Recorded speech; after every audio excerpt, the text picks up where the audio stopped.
जिसका वश न हो उसको सहना सीखें।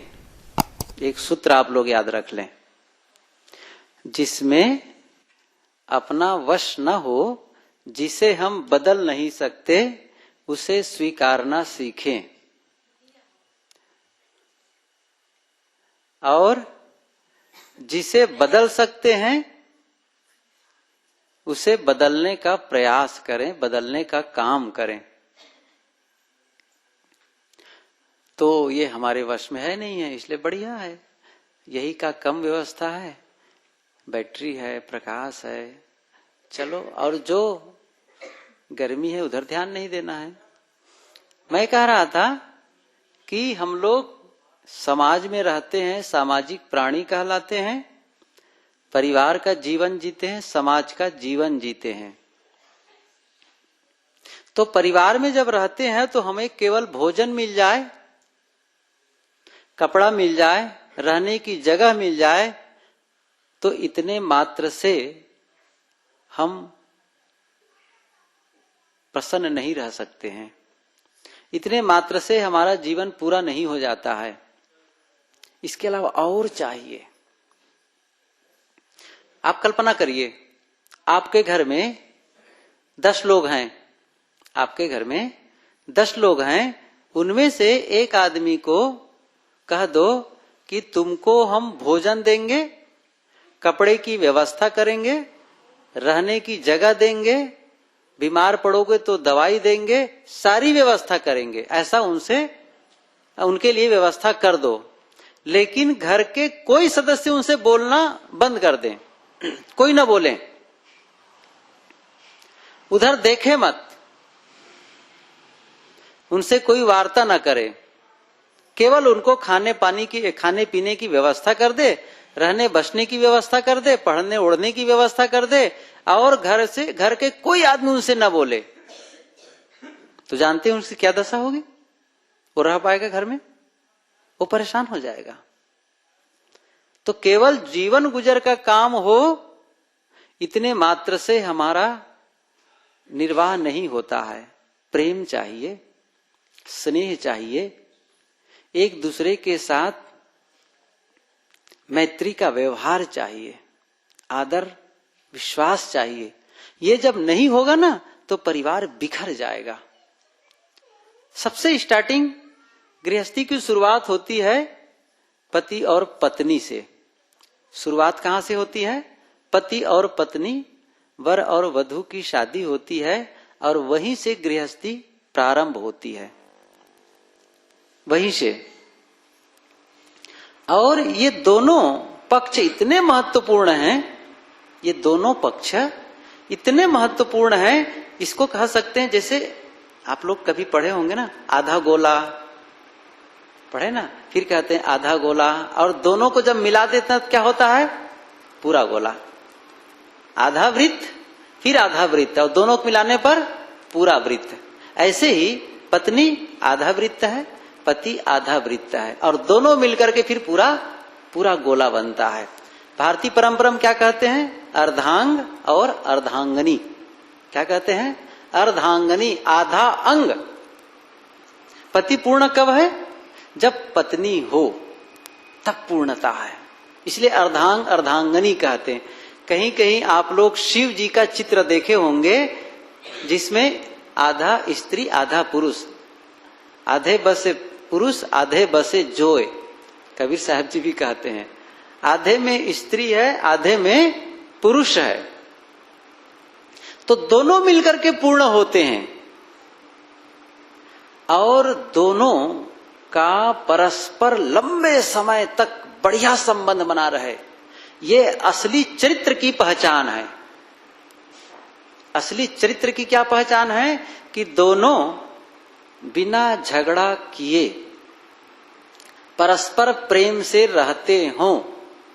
जब आप तय कर लिए हैं, शादी के समय ही तय कर लिए हैं कि हम दोनों एक दूसरे का साथ निभाएंगे, एक दूसरे का साथ निभाएंगे, ऐसा आपने निर्णय कर लिया है, तो बीच में आपस में झगड़ा करना, एक दूसरे को धोखा देना, एक दूसरे के साथ छल कपट का व्यवहार करना, ये चरित्र का लक्षण नहीं है, ये नैतिकता का लक्षण नहीं है, अच्छे मनुष्य का लक्षण नहीं है। इस बात को ध्यान दे। अब रही बात, विचारों की भिन्नता हो सकती है, विचारों की भिन्नता होती है, चाहे जितना एक ही विचार के हों, चाहे जितना घनिष्ठ मित्र हो, दोनों में विचारों की भिन्नता हो जाती है। क्योंकि जहां मन है, सोचना है, बुद्धि है, तर्क है, वहां विचार भेद होना असंभव नहीं है। लेकिन साधुता का एक लक्षण है, साधुता का एक लक्षण है, विचार भेद हो लेकिन विचार वैमनस्य न हो। इस पंक्ति को बिल्कुल याद कर लें आप लोग। विचार भेद हो लेकिन विचार वैमनस्य न हो। विचार भेद हो सकते हैं, जैसे आपका घर है, घर में आज ऐसे ही पूछ लो, सब प्रकार की सब्जी रखी है, क्या सब्जी बनाएं? एक कहेगा कि आलू केला बने, दूसरा कहेगा नहीं आलू केला क्या खाना है, करेला खाएंगे, तीसरा कहेगा करेला कड़ू कड़ू क्या खाना है, नहीं खाने खाए। बहुत साधारण है ना, क्या सब्जी बनाएं? तो जितने लोग हैं वो कहते हैं हम ये खाएंगे, हम वो खाएंगे, हम वो नहीं खाएंगे। विचार भेद हो गया ना। अब इसी को लेकर के गुत्थम गुत्थी धक्का मुक्की, ये गलत है। ये ठीक है कि आपको पसंद नहीं है, कोई बात नहीं, कम खाओ, उसमें समाधान ढूंढो। जहां पर विचारों में भेद हो, समाधान ढूंढे, समाधान ढूंढे। जब एक ही जगह रहना है तब कैसे करेंगे? ऐसा तो नहीं है साधु की तरह फक्कड़ होकर भाग जाए, ऐसा नहीं चलेगा। साधु की बात अलग है, लेकिन गृहस्थी में ऐसा नहीं चलता है। आपको साथ रहना है तो फिर आपको समन्वय करना पड़ेगा। समन्वय सब जगह आवश्यक है, ऐसा नहीं कि समन्वय आवश्यक नहीं। वो तो जब पति पत्नी में भी तलाक तब होता है जब लगता है कि एकदम विस्फोटक स्थिति आ रही है, संभव ही नहीं है रखना, और रहने का मतलब बहुत बड़ा खतरा होने की संभावना है। तो कहते हैं ठीक है तुम अपने रास्ते चलो, हम अपने रास्ते चलते हैं। ये तो एक कभी ऐसी स्थिति आती है, बाकी समय हम लोग साथ साथ रहते हैं, समाज में रहते हैं, परिवार में रहते हैं। तो इसलिए परस्पर प्रेम की आवश्यकता है।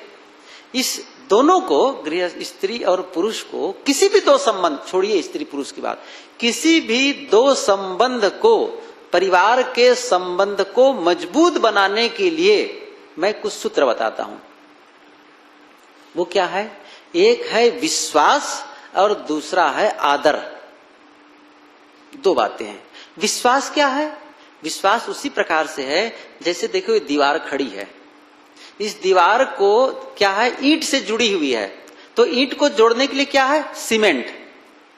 ईंट को जोड़ने के लिए सीमेंट है। ऐसे ही हम लोगों को परस्पर बनाए रखने के लिए, जोड़ने के लिए वो सीमेंट क्या है? वो सीमेंट है विश्वास, वो सीमेंट है प्रेम। जैसे अलग अलग ईंट रख दें, हम ईंट पर ईंट ऐसे रखते चले जाएं और छत ढाल दें और बीच में सीमेंट ना लगाएं, क्या होगा? घर टिकेगा? नहीं टिकेगा। ऐसे ही हम लोग सब इकट्ठा हो जाएं और आपस में विश्वास न हो, आपस में प्रेम न हो, तो बिखर जाएगा। इसलिए विश्वास ऐसा सीमेंट है जो एक दूसरे को जोड़े रखता है। इसलिए विश्वास करो एक दूसरे के प्रति। विश्वास नहीं होगा तो फिर बिखर जाएगा।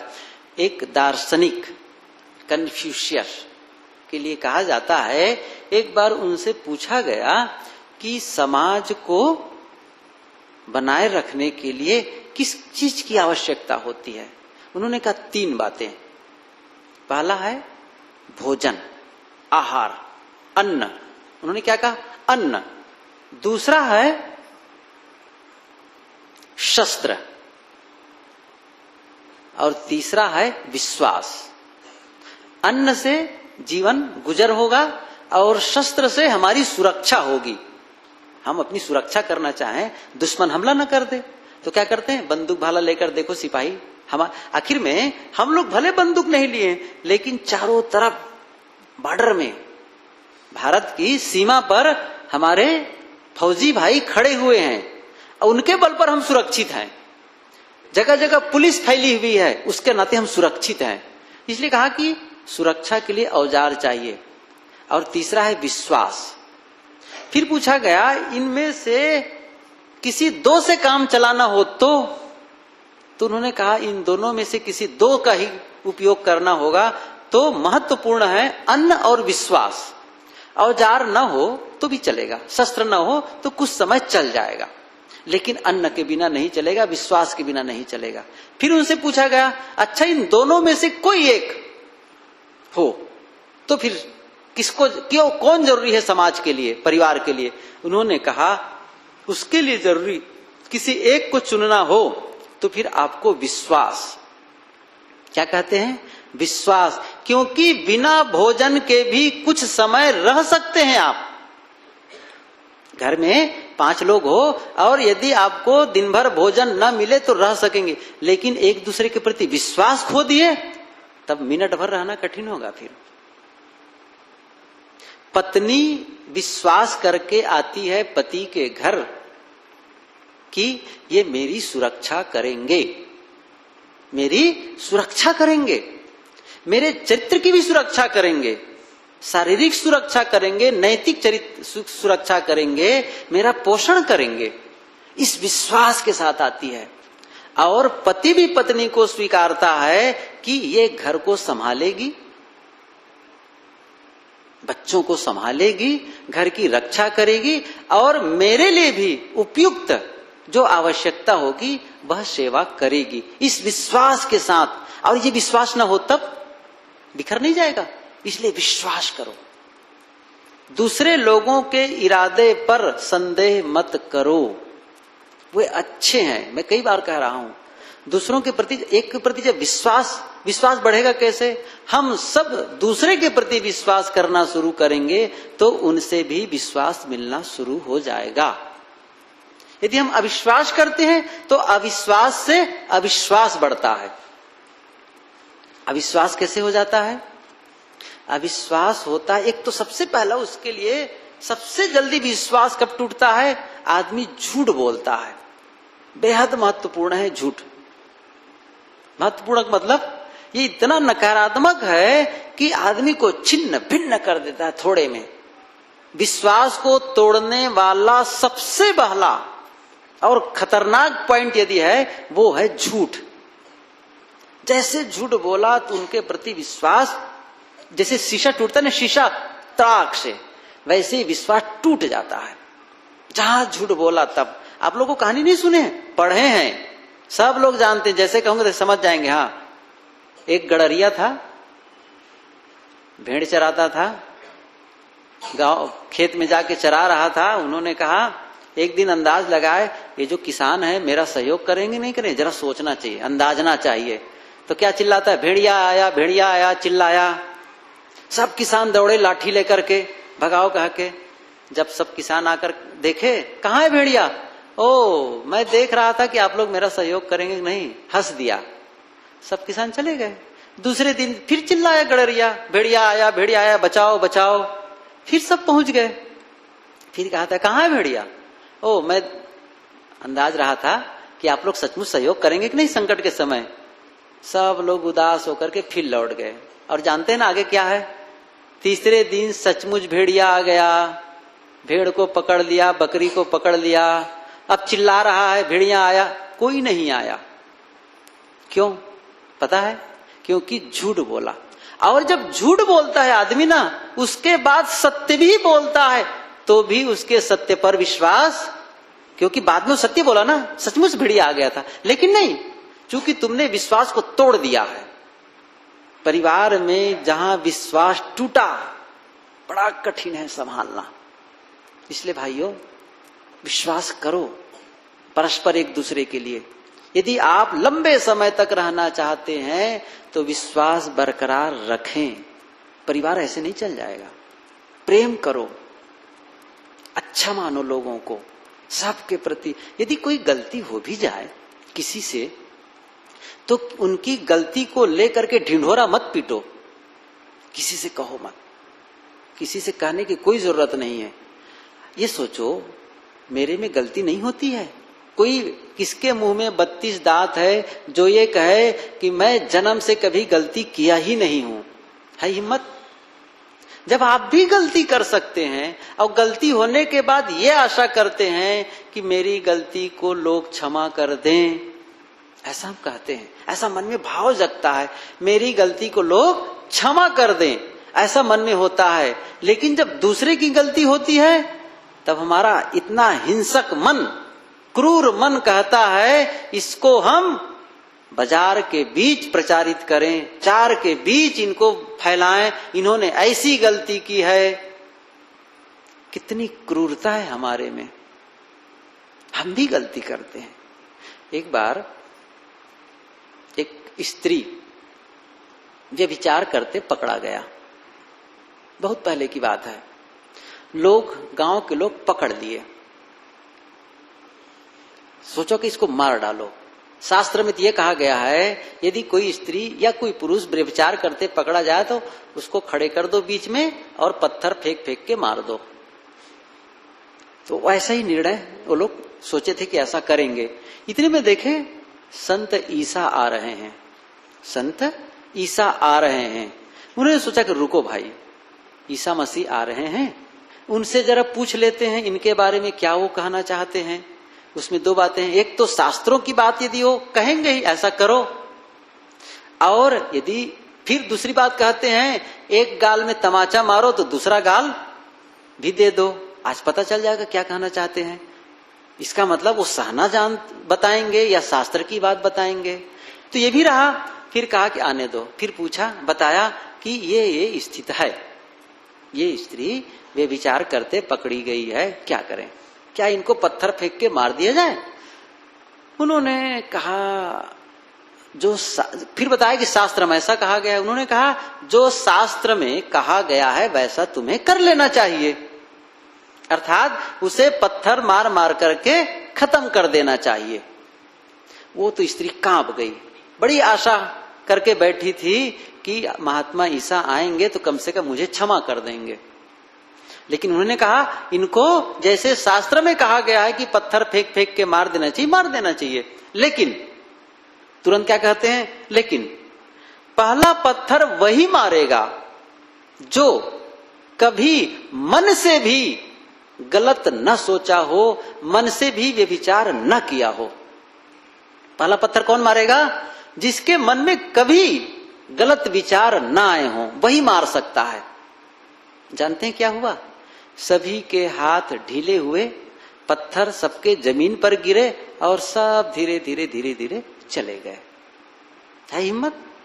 किसके मन में हिम्मत है? क्यों दूसरे के दोषों को लेकर के आप उफान तूफान मचा रहे हैं? माना कि आप अच्छे हैं, मैं मानता हूं, और सचमुच किसी की गलती हो गई किसी बात, और आप गलती मानते हो सकता है आपके मानने का ढंग भी गलत हो, फिर भी ऐसा आपको लग रहा है कि वो गलत है और आप कह रहे हैं कि मैं अच्छा हूं, तो क्या आपका अच्छा होने का मतलब यह है जो गलत है उसको आप गाली दें, उसको आप बुरा कहें? ये तो मतलब नहीं निकलता है, इसका अर्थ यह नहीं है। एक उदाहरण और बताता हूं। शेख शादी, शेख एक बहुत अच्छे फकीर, बहुत बढ़िया वो संते, शेख शादी। तो बहुत पहले की बात है, वो हज यात्रा में जा रहे थे। हज जैसे हम लोग तीर्थ में जाते हैं ना, वैसे मक्का मदीना मुसलमान भाई लोग हज करने जाते हैं। तो एक पूरी टीम थी, कई लोगों का काफिला, तो रास्ते में जा रहे थे। तो होता क्या था, जैसे सुबह का वक्त नमाज का होता था, अजान हो और सब लोग उठ करके नमाज पढ़ने जाते थे निश्चित जगह। तो उनका पिता था, वो छोटा था उस समय, शेख शादी छोटा बच्चा था, 11 साल का रहा होगा, और वो अपने पिता के साथ वो भी हज करने जा रहा था मक्का। हुआ क्या, सुबह अजान हुआ और वो पढ़ने चला गया, नमाज पढ़ने के लिए। और जब नमाज पढ़ के लौट रहा था तो देखा कि उसमें जो आए थे कई लोग, जो उनकी पूरी टीम थी, उसमें कई लोग सोए हुए हैं, नमाज पढ़ने नहीं गए। तो शेख शादी क्या कहते हैं, कितने जाहिल लोग हैं, कितने जाहिल लोग हैं, नमाज का वक्त हो गया फिर भी सो रहे हैं। पिता ने क्या कहा, शादी तुम नमाज पढ़ने ना आते तो अच्छा था, तुम नमाज पढ़ने ना आए होते तो अच्छा था, नमाज पढ़कर तुम दूसरों को गाली दे रहे हो, ये बहुत गलत है। हम अच्छे हैं इसका मतलब क्या हुआ, दूसरों के हम अच्छे हैं तो क्या दूसरों के गलतियों को ढिंडोरा पीटते रह जाएं? कहां है आत्मीयता, कहां है सहनशीलता?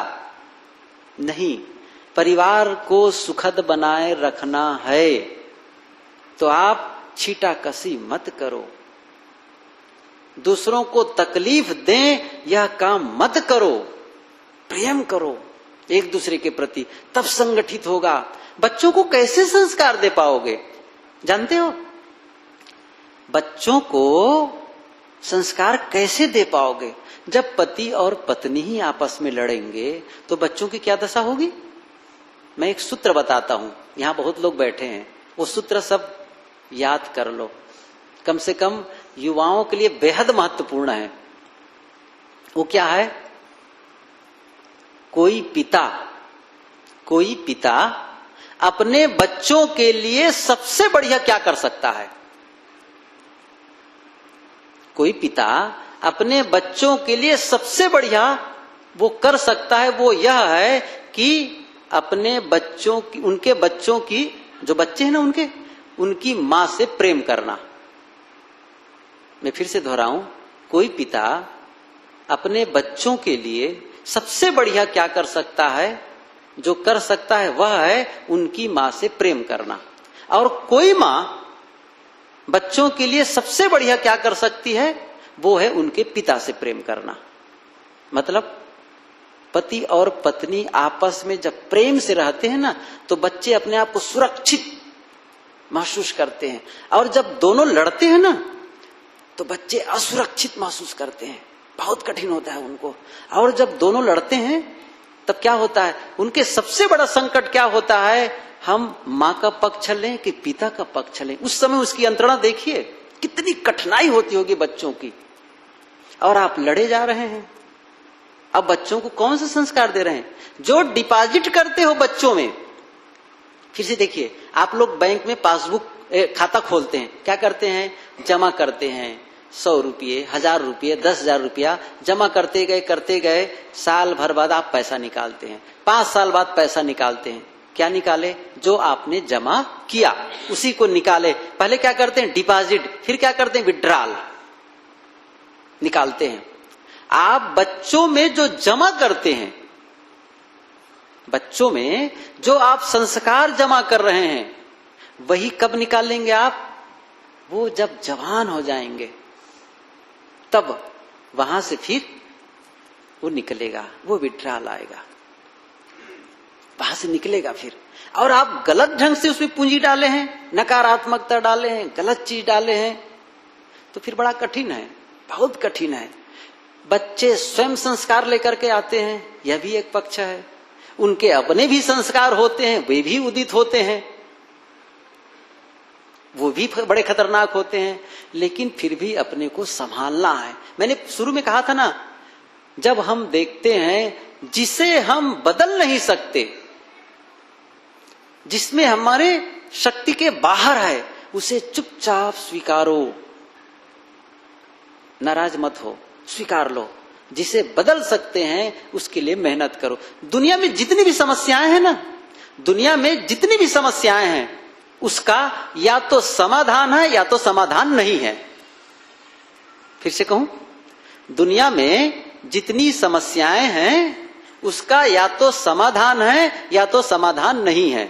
और यदि समाधान है तो फिर उसको ढूंढ लो, कोई भी समाधान है तो ढूंढ लो, और समाधान नहीं है उसको चित्त से उतार दो, भूल जाओ। यही सुख का रास्ता है। और समाधान कर नहीं पा रहे हैं और उसके लिए भीतर भीतर नाराज हैं, यह भयंकर अपने आप का नुकसान करना है। उसे स्वीकारो। कहीं न कहीं आपका संबंध था, कभी न कभी का आपका संबंध था जो आप इस समय भोग रहे हैं। स्वीकारो, मैं जिम्मेदार हूं, इस दुख का जिम्मेदार मैं हूं। आप जिम्मेदारी जब स्वीकारते हैं तो आपके भीतर की नाराजगी खत्म होती है। भले आपका प्रत्यक्ष रूप से नहीं है, मैं समझ रहा हूं, प्रत्यक्ष रूप से भले नहीं है, लेकिन यदि आप प्रत्यक्ष नहीं, सचमुच आपकी गलती नहीं है, पहली बात तो यह है कि गलती है, फिर भी कहते हैं मैं जिम्मेदार हूं, तो प्रायश्चित करते हैं, उसमें आपका प्रायश्चित हो रहा है। और यदि आपकी गलती नहीं है फिर भी आप कहते हैं मैं जिम्मेदार हूं, इसका मतलब हमारा जो पुराना ऋण है ना, कर्मों का जो ऋण हमारे ऊपर लदा है, उसको हम माइनस करते, उसको चुकाते हैं। इसलिए आप दोष दे करके अपना हित नहीं करते हैं। सदगुरु कवि ने क्या कहा है, बुरा जो देखन मैं चला, बुरा न मिलिया कोई। परिवार को सुखद बनाना है तो ये सूत्र याद कर लो कबीर साहब जी का, याद है, कक्षा 3 से ही पढ़ते रहते हैं। मैं नहीं कहा कि नहीं जानते, कक्षा 3 से ही सबको साखी याद है। बुरा जो देखन मैं चला, बुरा न मिलिया कोई, जो दिल ढूंढा आपना, मुझसा बुरा न कोई। लेकिन जब हमको अवसर आता है तब क्या करते हैं, दूसरे के दोषों को देखने के लिए हमारी आंखें 1000 हो जाती हैं, 2 नहीं 1000, और अपने दोषों को देखने के लिए जो 2 आंखें ना वो भी फूट जाती हैं, नहीं दिखती है, कहां दिखाई देती है। इसलिए दोष मत देखो, अपना अंदर कभी भी आप घूम के देखेंगे ना तो लगेगा उफ, यह गलती मैं दूसरे ढंग से कर रहा हूं, मेरे से भी हो जाती है।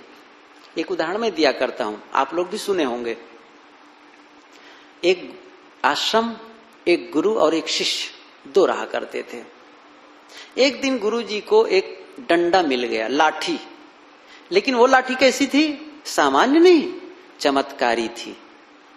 कहानी है बातों को समझाने के लिए, तो वो चमत्कारी लाठी थी।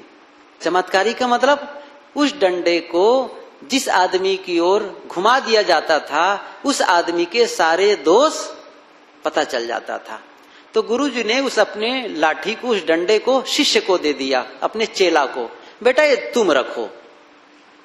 अब शिष्य का क्या काम, रोज क्या करता था, अब जो भी गुरुजी के दर्शन के लिए संत आते थे, भक्त आते थे, आते दर्शन करके निकलते, उधर वो डंडा घुमा देता, और सारा दोष जो दर्शनार्थी आए होते थे उनके दिखते।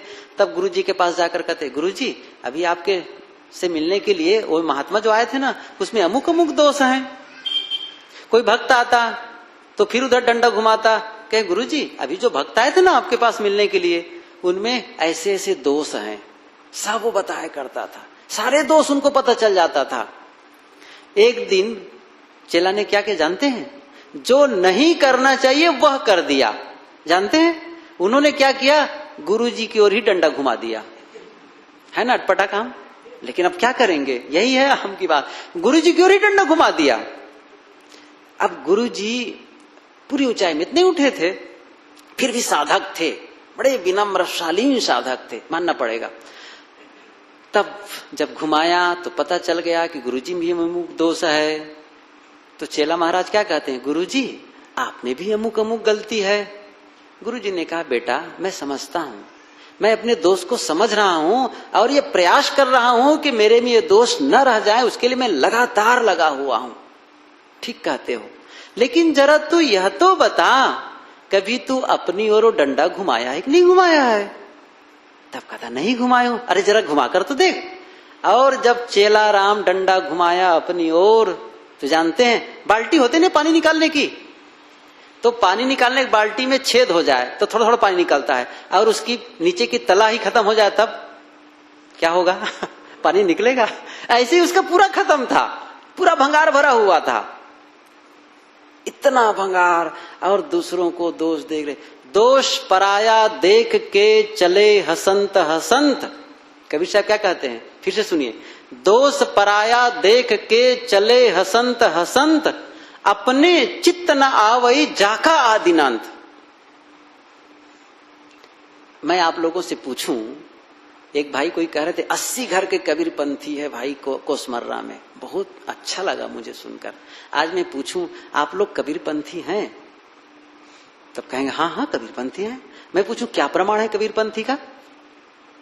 मैं पूछूं क्या प्रमाण है आप कबीरपंथी हैं, तो आप क्या कहेंगे? अभी बताते हैं। ऐसे क्या करेंगे? ऐसे निकालेंगे, ये देखिए साहब कंठी पहने हैं। क्या बताएंगे? कंठी पहने हैं, हम कबीर के अनुगामी हैं। और साहब क्या कहते हैं? साहब कहते हैं कंठी रखो अंदर। पहला काम है कंठी रखो अंदर। मैं बताता हूं मेरा अनुगामी कौन है, मेरा मित्र कौन है। क्या है? क्या कहते हैं? कबीर हम सब ते बुरे, हम ते भल सब कोय, जिन ऐसा करी जानिया मीत हमारा। कौन है कबीर का मित्र? फिर से याद कर लीजिए। कबीर हम सब ते बुरे, हम ते भल सब कोय, जिन ऐसा करी जानिया मीत हमारा सोए। हम मित्र तब तक कबीर के नहीं हो सकते, कबीर के अनुगामी तब तक नहीं हो सकते जब तक हम आत्मानुसंधान करने न लग जाएं। दूसरे की तरफ से आंख बंद कर लो।